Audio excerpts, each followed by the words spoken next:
Hello everyone, this is पूजा।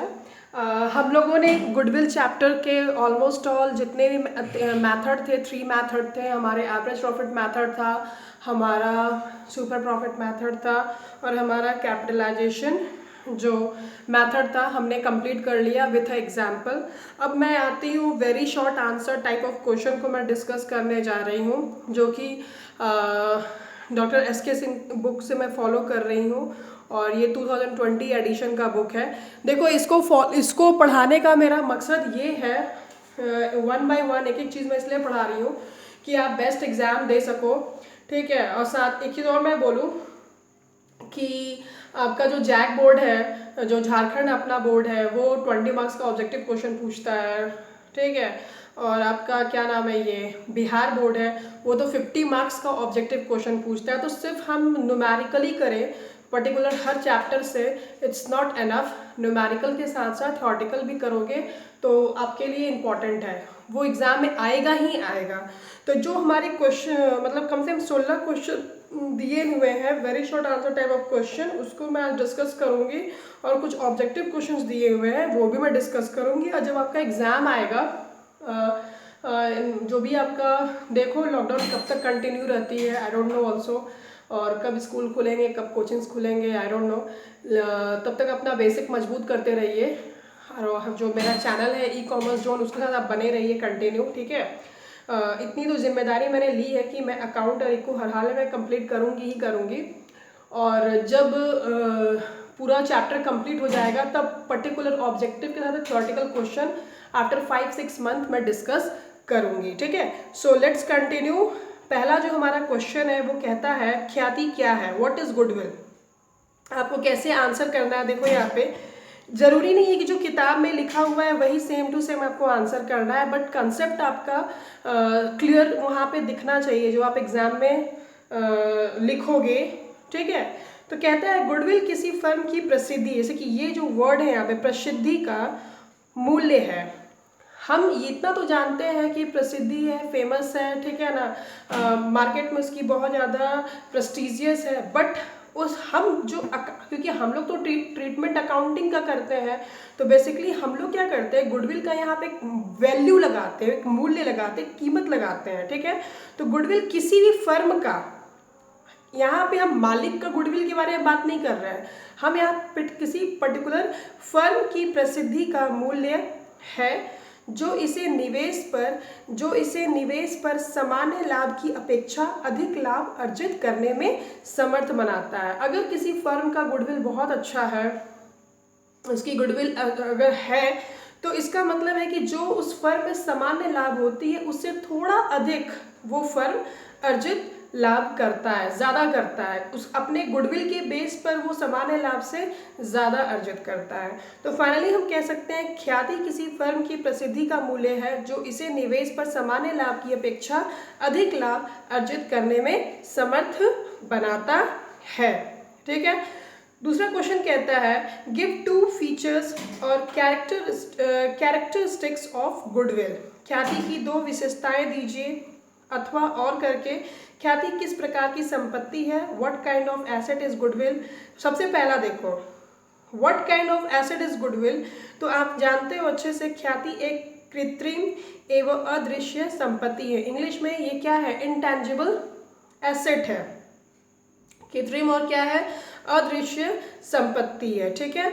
और दूसरा जो आपका है, यह अधिक लाभार्जन में सहायता प्रदान करती है। अगर किसी फर्म की गुडविल अगर अच्छी है तो वो फर्म को हेल्प करता है जो सामान्य लाभ है उससे ज़्यादा लाभ कमाने में, okay. Question number 3, name any 4 factors affecting goodwill of partnership firm. एक साझेदारी फर्म की ख्याति को प्रभावित करने वाले किन्हीं 4 घटकों के नाम बताइए, ठीक है। तो पहला चीज, सवाल पे ध्यान देना, नेम एनी 4 फैक्टर, 4 फैक्टर बताइए जो कि गुडविल को क्या करता है, प्रभावित करता है। पहला, प्रबंध की कुशलता।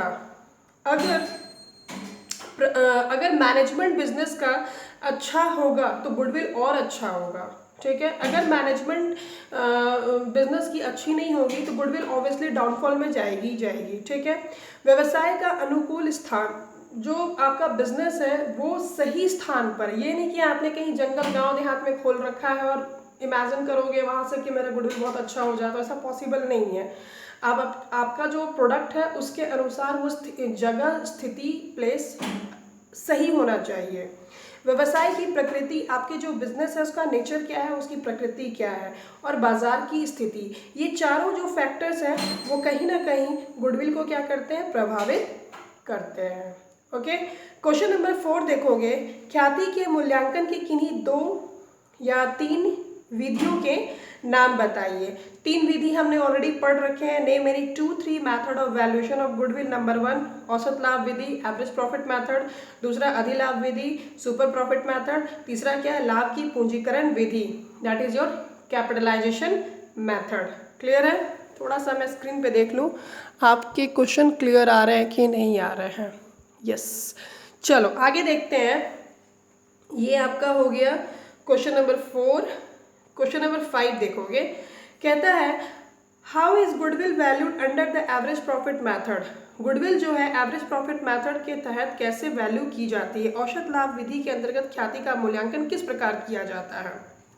औसत लाभ विधि में ख्याति का गणना पिछले कुछ वर्षों के औसत लाभ को एक निश्चित संख्या से गुना करके की जाती है। आप चाहो तो यहाँ पे न्यूमेरिकल मतलब फॉर्मूला जो है डायरेक्टली उसको भी लिख सकते हो और देन उसके बाद आप उसको अपने शब्दों में कन्वर्ट कर सकते हो, क्योंकि इसमें सिंपल सी बात है। हम लोग क्या करते हैं, जो एवरेज प्रॉफिट मेथड होता है, ऑलरेडी आप क्वेश्चन नंबर 6 में देखो, यहाँ पे औसत लाभ विधि के अनुसार ख्याति की गणना की सूत्र दीजिए। सूत्र यहाँ पे बोल दिया है, फॉर्मूला आपसे मांग रहा है, तो फॉर्मूला मेरा क्या रहता है, ख्याति बराबर औसत लाभ गुना क्रय वर्षों की संख्या। और ये औसत लाभ कैसे आता है, total profit divide by number of years.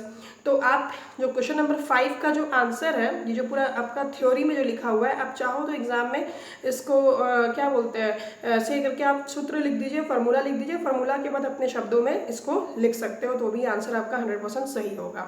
ठीक है, क्वेश्चन नंबर 7 देखोगे। क्वेश्चन नंबर 7 एक मिनट, हाँ, क्वेश्चन नंबर 7 देखोगे, what is meant by super profit. Super profit से आप क्या समझते हैं, ये क्वेश्चन आप जरूर माइंड में रखोगे। ये क्वेश्चन आता है जब कोई फर्म उसी प्रकार की अन्य फर्मों के सामान्य लाभ से अधिक लाभ कमा रही है। जैसे मान ली, मैंने पहले भी कहा था कि एक इंडस्ट्री होता है, फर्म ए, firm B, firm C, firm D, ठीक है, ये सारे एक ही चीज़ का प्रोडक्शन कर रहे हैं। मान लो आयरन का प्रोडक्शन कर रहे हैं, ठीक है। तो जब कोई फर्म उसी प्रकार की अन्य फर्म अपने राइवल के कंपैरिजन में सामान्य लाभ से, जो एक 10% एक नॉर्मल रेट ऑफ रिटर्न है, ठीक है ना, लेकिन वो 10% के बजाय 15% अधिक लाभ कमा रही है, तो इसे हम क्या कहते हैं, अधिक लाभ। अधिक लाभ कमा रही है तो इसे हम क्या कहते हैं, अधिलाभ, यानी कि सुपर प्रॉफिट कहते हैं। संक्षेप में, सामान्य लाभ से समायोजित औसत लाभ या वास्तविक लाभ की अधिकता को अधिलाभ कहा जाता है। फॉर्मूला आपके सामने है, अधिलाभ बराबर क्या होगा, औसत वास्तविक लाभ माइनस सामान्य लाभ, यानी कि सुपर प्रॉफिट इक्वल क्या होगा, आपका एवरेज प्रॉफिट या actual average profit minus normal profit. Clear है? अब क्वेश्चन नंबर 8 में आओगे। क्वेश्चन नंबर 8 कहता है give the formula of super profit. तो जस्ट अभी ये फॉर्मूला मैंने बताया, वही सेम फॉर्मूला है, हो जाएगा। क्वेश्चन नंबर 9 में आइएगा, how goodwill is valued under super profit method. Super profit method के तहत हम गुडविल को कैलकुलेशन कैसे करते हैं। तो आपको याद होगा 4 स्टेप मैंने बताया, डायरेक्टली आप एग्जाम में 4 स्टेप में आप लिख सकते हो। थोड़ा सेट करने दो उसको पहले। आप 4 स्टेप आराम से इसमें देखो लिख सकते हो। और एक चीज़ और मैं बोलूँगी, हिंदी मीडियम वाले स्टूडेंट के साथ में, ज़रूरी और कंपलसरी नहीं है अकाउंट में, भले आप वहाँ पे देवनागरी लिखोगे लिपि में कि आपकी जो लिपि होगी वो देवनागरी होगी, लेकिन इतना कंफर्म जान जाओ, अकाउंट का पेपर आप प्योर हिंदी में नहीं दे सकते, पॉसिबल ही नहीं है। आपको जो जनरल एंट्री बनाने हैं, आपको जो अकाउंट बनाना है, आपको जो फॉर्मूला लिखना है, वो आपके माइंड में मैक्सिमम इंग्लिश में ही रहता है, ठीक है। तो आपको अगर फॉर्मूला स्टेप अगर इंग्लिश में मालूम है तो बेधड़क आराम से बिंदास होकर के आप इंग्लिश में लिखो, कोई टीचर आपका नंबर नहीं काटने वाला। आप भारत के किसी भी राज्य से बोर्ड एग्जाम दे रहे हो, ठीक है, दैट्स माई गारंटी, बिकॉज मैं खुद एक गवर्नमेंट टीचर हूँ। I am doing government job in Jharkhand, ठीक है, मैं खुद हाई स्कूल की टीचर हूँ, तो मुझे मालूम है, चलो आगे बढ़ते हैं। ये how goodwill is valued under super profit method. तो पहला स्टेप हमारा क्या होता है कि वास्तविक औसत लाभ की गणना करना, एक्चुअल एवरेज प्रॉफिट बोलो या एवरेज प्रॉफिट बोलो, वो अपने को निकालना होता है पहला स्टेप। दूसरा स्टेप क्या होता है, सामान्य लाभ नॉर्मल प्रॉफिट निकालना होता है। तीसरा अपने को क्या निकालना होता है, सुपर प्रॉफिट। और चौथा अपने को गुडविल निकालना होता है। ठीक है। 10th नंबर क्वेश्चन में बोलता है how the goodwill is valued under the capitalisation of average profit method. हमने डिस्कस भी किया है कैपिटलाइजेशन मेथड में दो आपके मेथड पढ़ने हैं आपको, एक एवरेज प्रॉफिट मेथड पढ़ना था, एक सुपर प्रॉफिट मेथड से पढ़ना था। तो यहाँ पे डायरेक्टली फॉर्मूला पूछा है तो डायरेक्टली आप फॉर्मूला बता दो कि गुडविल इक्वल हमारा क्या होगा, average profit multiple 100 divide by normal rate of return minus capital employed या फिर नेट एसेट। ये मैंने 10 बार पढ़ाए होंगे कि net asset equal to capital employed. ठीक है। या तो फिर गुडविल बराबर ये भी होगा लाभों का पूंजीकृत मूल्य माइनस विनियोजित पूंजी या अथवा शुद्ध संपत्तियां। ठीक है ना, जो कैपिटलाइज्ड वैल्यू है उसमें माइनस कर दो किसको, कैपिटल एम्प्लॉयड को, तो भी आपका क्या निकल जाएगा, गुडविल निकल जाएगा। ठीक है। अब क्वेश्चन नंबर 11 आता है, एक बार फिर से देख लो स्क्रीन पे आपका आ रहा है कि नहीं आ रहा है। क्वेश्चन नंबर जो 11 है वो कहता है कि how the goodwill is valued under the capitalisation of super profit method. तो सुपर प्रॉफिट मेथड से आपका कैसे कैलकुलेशन करोगे गुडविल का, तो ये आपका फॉर्मूला है, नॉर्मली आपको फॉर्मूला लिख देना है। आपको अगर चाहो यहाँ पे क्वेश्चन नंबर 10 और क्वेश्चन नंबर 11 में, जैसे कि क्वेश्चन यहाँ पे जो आंसर किया है डायरेक्टली गुडविल को, जो लास्ट जो फोर्थ हमारा जो स्टेप होता है उसको यहाँ पे डाल दिया गया है कि हाँ गुडविल बराबर super profit divide by normal rate of return multiple 100 बोलता है यहाँ पे। ठीक है। अगर आप चाहो स्टेप बाय स्टेप लिखना तो भी लिख सकते हो, आपको जैसा सुविधा होता है, क्योंकि ऐसे ये भी 1 मार्क्स का या 1 मार्क्स का क्वेश्चन होता है तो बेहतर अपना टाइम आप बचाइए। लेकिन अगर आपको लगता है कि स्टेप बाय स्टेप लिखने हैं तो वो भी आप लिख सकते हो, कोई दिक्कत नहीं है, कोई मार्क्स कटेगा नहीं आपका, ना ही वो ओवरफ्लूअस में आएगा, लेकिन बेहतर आप इसी को लिखिए। ठीक है। चलो अब क्वेश्चन नंबर 12 है distinguish between average profit and super profit, दोनों में क्या अंतर है, औसत लाभ और अधिलाभ में क्या अंतर है। क्वेश्चन नंबर 12 आपके स्क्रीन पे दिखाई दे रही है या दिखाई तो दे रहा है। देखो यहाँ पे औसत लाभ से अभिप्राय कुछ वर्षों के लाभ के औसत से है, कुछ वर्षों के लाभ से है। औसत लाभ में हम क्या करते हैं, 3-4 साल का नेट प्रॉफिट रहता है, उसको हम क्या करते हैं, टोटल प्रॉफिट को डिवाइड करते हैं नंबर ऑफ ईयर्स से, तो औसत लाभ निकलता है। ठीक है। जबकि सामान्य लाभ पर वास्तविक लाभ का अधिक यानी कि अधिक होना, दैट इज कॉल्ड अधिलाभ यानी कि सुपर प्रॉफिट कहलाता है। जो भी नॉर्मल प्रॉफिट हो रहा है, ठीक है ना, तो जो नॉर्मल प्रॉफिट हो रहा है उसमें से थोड़ा अधिक हो जाना, मतलब जो नॉर्मल प्रॉफिट हो रहा है उससे थोड़ा अधिक प्रॉफिट हो जाना, that is called a super profit. ठीक है। क्वेश्चन नंबर 13 में कहता है what do you mean by the normal profit and super profit, आप क्या समझते हैं normal profit and super profit से। तो सामान्य लाभ से आशय विनियोजित पूंजी पर उचित प्रतिफल से है। जो नॉर्मल प्रॉफिट हमारा जो होता है वो क्या होता है कि जो भी हमारा कैपिटल जो एम्प्लॉयड होता है उसके प्रतिफल से नहीं, रिजल्ट से है, अर्थात उसी प्रकार की फर्म द्वारा अर्जित लाभ से है। ठीक है। मतलब आप जो कैपिटल लगाते हो उसके बेस पर आपको एक नॉर्मल प्रॉफिट आती है। ठीक है। जबकि अधिलाभ से क्या होता है कि सामान्य लाभ पर वास्तविक लाभ की अधिकता होती है, मतलब जो एक नॉर्मल प्रॉफिट जो होती है उससे कहीं ना कहीं थोड़ा अधिक जो आपको होता है उसे हम क्या कहते हैं, सुपर प्रॉफिट कहते हैं। ठीक है। अब क्वेश्चन नंबर 14 में आते हैं, देखती हूँ आपकी स्क्रीन पे क्वेश्चन नंबर 14 दिख रहा है कि नहीं, नहीं दिख रहा है, इसको पहले सेट करने दो। क्वेश्चन नंबर 14, हाँ चलो क्वेश्चन नंबर 14 कहता है कि when there is a change in the profit sharing ratio amongst existing partners does it require adjustment for goodwill. जो क्वेश्चन नंबर 14 है, ये जो आपका थ्योरी जो क्वेश्चन दिया हुआ है कि जब वर्तमान साझेदारों के लाभ विभाजन अनुपात में परिवर्तन होता है तो क्या ख्याति में समायोजन की आवश्यकता पड़ती है। देखो इसका एक्चुअली आपको डेप्थ में चैप्टर पढ़ना है, जिस गुडविल जो आपका 3rd चैप्टर है उसके बाद हमारा चैप्टर 4 आएगा, वहाँ पे पढ़ना है बेसिकली, लेकिन थोड़ा सा हिंट यहाँ पे दे दिया है तो मैं डिस्कस कर दूँ। देखो सपोज मानो कि कोई भी फर्म है तो 2 पार्टनर हमारे ए और बी हैं, उन लोगों ने रात दिन बहुत मेहनत किया, 10-12 साल से बिजनेस को चलाया, दोनों ने अपनी पूंजी लगाई, बहुत मेहनत किया, तो मेहनत करने पर they have got goodwill of their firm, ठीक है, उनको अपनी फर्म का गुडविल मिला। अब एक नया बंदा आता है, सी आता है, और वो इस फर्म को ज्वाइन करता है। तो सोचो ए और बी जो है इतने मेहनत से बिजनेस को खड़ा किया, एक एग्जिस्टेंस बिजनेस का लाया पूरे मार्केट में, तो सी यूं ही उनका फायदा कैसे उठा सकता है, ठीक है ना, शेयर कैसे प्रॉफिट करेगा। ऑब्वियसली गुडविल का तो कैलकुलेशन होगा, ये अब उस मेहनत का तो पैसा सी से तो मांगेंगे ना, कि हाँ भाई आज के तारीख में मेरा गुडविल मान लो 10 लाख है, मेरी फर्म की जो गुडविल है वो 10 लाख है, तो भाई तुम कम से कम कुछ तो पैसा दो, ठीक है। तो इसीलिए यहाँ बोला हाँ, लाभ विभाजन अनुपात जो होगा में परिवर्तन होने से कुछ साझेदारों की भावी लाभों में अधिक हिस्सा प्राप्त होता है, जबकि कुछ को हानि होता है। अतः लाभ प्राप्त करने वाले साझेदार के द्वारा त्याग करने वाले साझेदार या साझेदारों की ख्याति की अनुपातिक राशि चुकाकर क्षतिपूर्ति करनी पड़ती है। कहने का मतलब है कि जो नया पार्टनर आ रहा है, सी जो आ रहा है, वो कुछ ना कुछ प्रॉफिट को शेयर करेगा, ठीक है ना, प्रॉफिट को शेयर करेगा। अब वहाँ पे क्या होगा कि सपोज मैं यहाँ पे न्यूमेरिकली मैं समझा ही देती हूँ कॉपी में, जो कि आपके लिए बेटर होगा। एक सेकेंड, देखो जैसे देखिएगा, आपका एक फर्म है, तो एक पार्टनर ए हो गया, एक ए है और एक बी है, ये दोनों 1:1 रेशियो में शेयर कर रहे थे, ठीक है।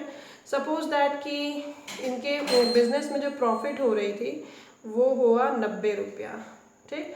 तो 90 रुपया का आधा ये 45 रुपीज़ शेयर करते और ये 45 रुपीज़ शेयर्स करते हैं। आपको दिख रहा है स्क्रीन पे? Let me check it. हाँ दिख रहा है, देखो 45 दे रहे हैं, ठीक है। अब जैसे ही यहाँ पर सी आया तो ये पहले 1:1 कर रहे थे, अब क्या होगा, सी आएगा तो ये भी बोलेगा कि I want to take this, ये भी लेगा यहाँ पे। तो अब क्या हो गया, ध्यान देना, अब क्या हो गया कि 90 रुपया का 1/3, 90 रुपया का 1/3, 90 रुपया का 1/3, 30 रुपीज़, 30 रुपीज़, 30 रुपीज़। अब आप देखोगे आपके स्क्रीन पे आपको साफ दिख रहा होगा, आपके स्क्रीन पे आपको साफ दिख रहा होगा, पहले ए और बी की जो कमाई थी वो 45 रुपया था, ठीक है। अब सी के आने के बाद ए और बी की कमाई कितनी हो गई है, 30 रुपया और 30 रुपया, और सी का कितना हो रहा है 30। तो आप ध्यान से देखो यहाँ पे 15 रुपया और 15 रुपया, ए 15 रुपया सेक्रीफाइस कर रहा है, क्या कर रहा है, त्याग रहा है, और बी भी क्या कर रहा है, 15 रुपया त्याग रहा है, अपने प्रॉफिट का हिस्सा क्या कर रहा है, त्याग रहा है। और किसको दे रहा है, सी को दे रहा है। किसको फायदे, किसको हो रहे हैं, सी को फायदे हो रहे हैं, सी को 30 रुपये का फायदा हो रहा है। तो यही चीज़ यहाँ बोल रहा है कि जब वर्तमान साझेदारों के लाभ विभाजन अनुपात में परिवर्तन होता है, ये जो भी हमने किया, ये क्या हुआ कि पहले 1:1 था ए और बी में, अब नया आने के चलते क्या हो गया 1:1, पहले 1/2 था, अब क्या हो गया 1/3 करके हो गया है। तो ये जो अनुपात में परिवर्तन हुआ, तो क्या ख्याति में समायोजन की आवश्यकता पड़ती है? तो जी हाँ, बिल्कुल पड़ेगी। अगर इनकी प्रॉफिट में चेंज आएगा तो गुडविल में भी एडजस्टमेंट होगा, ठीक है। गुडविल में एडजस्टमेंट क्यों होगा, देखो, क्योंकि ये लोग बर्दाश्त कर रहे हैं, अपनी प्रॉफिट को क्या कर रहे हैं, ये बर्दाश्त कर रहे हैं। तो गुडविल की कीमत किससे लेंगे, ये सी से लेंगे, क्योंकि सी को क्या हो रहा है, प्रॉफिट का फायदा हो रहा है, बना बनाया बिजनेस में से इसको क्या मिल रहा है, प्रॉफिट में। तो सी को गुडविल का कीमत किसको चुकाना होगा, ए और बी को। यही चीज यहाँ बोल रहा है कि हाँ, लाभ विभाजन अनुपात में परिवर्तन होने से कुछ साझेदारों को भावी लाभों में अधिक हिस्सा प्राप्त होगा। अब जैसे कि मैंने यहाँ पे दिखा दिया कि ए और बी दोनों सेक्रीफाइस कर रहे हैं, जरूरी नहीं है कि हर बार दोनों ही पार्टनर या 3 पार्टनर मिलकर सेक्रीफाइस करेंगे। कोई एक सेक्रीफाइस करता है और किसी को कोई दूसरा सेक्रीफाइस नहीं भी करता। जब क्वेश्चन आप पढ़ोगे बनाओगे तो वहाँ ज़्यादा आपको नॉलेज हो जाएगा। ठीक है। जबकि कुछ को हानि होती है, जैसे कि मान लो ए यहाँ पे मेरे जो एग्जाम्पल दिया है यहाँ पे ए और बी दोनों सेक्रीफाइस कर रहा है, लेकिन कभी ऐसा स्थिति आएगा कि ए सेक्रीफाइस करेगा और बी सेक्रीफाइस नहीं कर रहा है, ठीक है। तो जो सेक्रीफाइस करेगा, अतः लाभ प्राप्त करने वाले साझेदार के द्वारा त्याग करने वाले साझेदार, लाभ यहाँ पे कौन प्राप्त कर रहा है, सी, त्याग कौन कर रहा है, ए और बी, को ख्याति की अनुपातिक राशि कौन चुकाएगा, ख्याति का अनुपातिक राशि सी चुकाएगा, चुकाकर क्षतिपूर्ति करनी पड़ती है, उसको करना पड़ेगा। दूसरों शब्दों में ख्याति के लिए समायोजन करना पड़ता है। यानी कि हम फाइनली ये कह सकते हैं कि जब लाभ विभाजन अनुपात में परिवर्तन होगा तो हर हाल में हमको गुडविल में क्या करना पड़ेगा, एडजस्टमेंट करना ही करना है, ठीक है। अब आ जाओ क्वेश्चन नंबर 15। क्वेश्चन नंबर 15 आप देखोगे अपने स्क्रीन पे, जब लाभ विभाजन अनुपात में परिवर्तन होता है तब ख्याति के लिए क्या समायोजन प्रविष्टि करनी पड़ती है, यानी कि आपको पूछ रहा है जर्नल एंट्री। तो आपके सामने क्वेश्चन में देखो डायरेक्टली यहाँ पे लिख दिया है गेनिंग पार्टनर्स कैपिटल। तो गेनिंग पार्टनर यहाँ पे कौन था मेरे एग्जाम्पल में, सीज कैपिटल अकाउंट डेबिट आपका हो जाएगा, और to sacrificing partners capital account कौन होगा, ए और बी। तो याद रखना हमेशा जो गेनिंग पार्टनर, जो नया पार्टनर होगा, उसका सी जो होगा बेसिकली वो डेबिट में जाएगा, और सेक्रीफाइसिंग जो पार्टनर होगा वो हमेशा क्रेडिट में जाएगा, ठीक है। क्योंकि